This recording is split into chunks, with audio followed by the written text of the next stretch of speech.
Your title right now is Admiral retired? Is that how it works?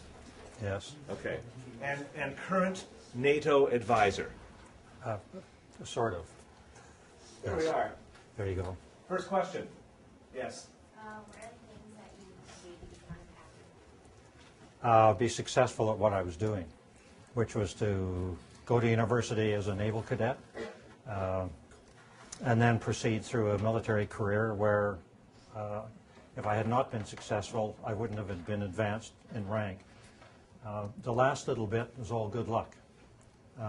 In terms of, I was appointed as the Chief of Defense Staff by Prime Minister Mulroney back in 1993, and the selection of people for that job is from a very narrow group of 3 or 4 very senior officers in the military, and any one of us could have been chosen, and for reasons that I will perhaps never know, I was. So the last little bit is really out of your hands completely, but getting to a position of being there really required hard work, dedication, and being successful at what I did. Please. What are the responsibilities of being an admiral? Well, as the Chief of Defense Staff, I commanded all of the military in Canada. You know General Rick Hillier's name? Does that, you've read about him? Well, the job he's doing now was the one I did now some number of years ago. And you're really there's 2 aspects to the job. One is working with respect to the people in the military as the senior leader of all of the military in Canada.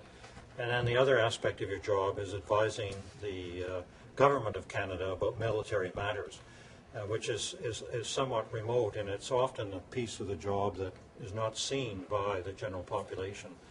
But it took a lot, and you're put in a position where you don't have direct hands-on management. I mean, your teacher deals with you as a group. The principal of the school deals with all of the groups of classes in the school and all the teachers. And so his or her ability to sort of be directly involved is limited. And so as a Chief of Defense Staff, you're really relying on a huge number of people to assist you in getting the work done that you have to do within the military. So it's quite an interesting job. Right here, please. What's some of your experiences and how long did it take you to become an admiral? It took me 30 years to work up in the ranks, and plus 4 years at university before that. So it took a fair amount of time. Is there any reason why you wanted to do that? Or? When I joined the Navy, I was 9 days past my 18th birthday. And the only thing I wanted to do was go to sea in ships and experience the life at sea and all of the work that involved helping to run a ship. Although my school picture in our annual talks about John wants to be an admiral, I'm not sure who dreamed that up, because it wasn't me, because I didn't know what an admiral was when I was 18. So it's just one of these things where as you progress through life, and if you're in a particular profession, horizons, doors of opportunity develop for you. You decide to walk through that door, whether it's a promotion, a different job, and eventually it became apparent to me that if I went to a certain level, that I might have a chance of becoming an admiral one day, and in fact, that's what happened. So, sorry. Right there. How do you feel about being such a big part of a military organization when there's so much controversy right now about whether war is the way to peace?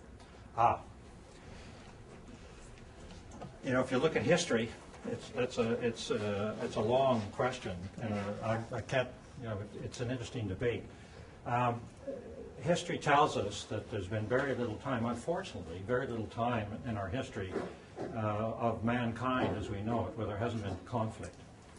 And in terms of a country, Canada, and our national interests, in terms of what we value and treasure in our country, I personally believe that you have to be in a position to defend those at some times.